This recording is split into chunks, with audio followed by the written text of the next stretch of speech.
Turaza gusoma muri Matayo 7:14 na Yohana wa mbere umurongo wa kabiri ibice 22.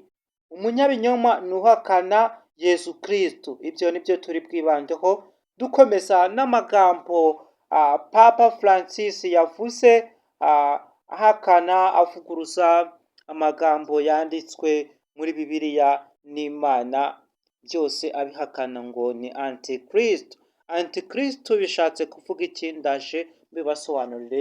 Aho yaje kubitangaza yagiye muri Singapore, yitabiriye ibirori bihuza amadini yose ku isi. Impamvu yavuze muri rusange ko ngo buri muntu wese aho yaba asengera hose, idini iryo ari ryo ryose asengeramo, ngo inzira n'imwe izamugeza ku Mana.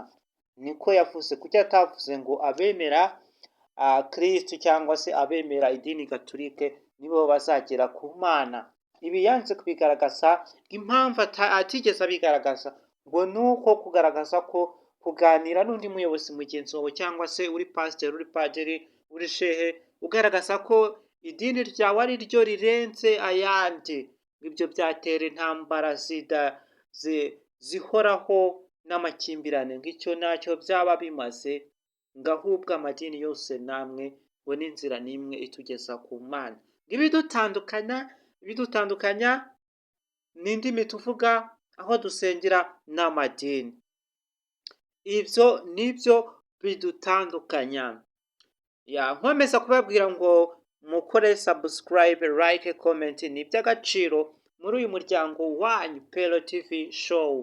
Ikindi twamamariza ubuntu mu gihe tuzi ko ukunda kwamamaza, twaba tubizi, aho twabibonye ahantu hatandukanye turakwamamariza, ariko mu gihe ubishaka andika muri comment ibyo wifuza kwamamaza tubikwamamariza. Twakomeje n'ikinyobwa bita Fimbo. Fimbo ni divayi ikozwe neza, imeze neza, wayinywa nayo.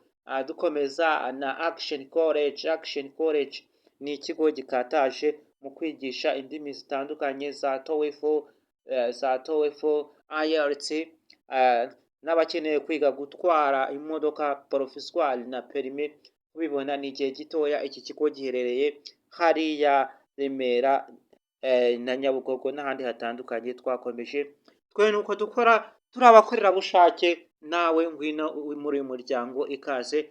Byose turagufasha. Ukeneye kwiga Icyongereza nabyo turabikora byose, ikaze. Uyu muryango waziye igihe.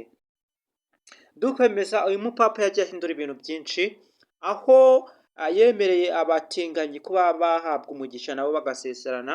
Ubu ngubu byarakemutse, abatinganyi bemerewe muri Gatolike kuba basezerana imbere y'Imana, ngo agomba kubaha uburenganzira bw'ikiremwa muntu nk'uko Imana yubaha. Kandi imbere y'Imana turaresha, niko Papa Francis akunze kubitangaza. Ndaje mbagezeho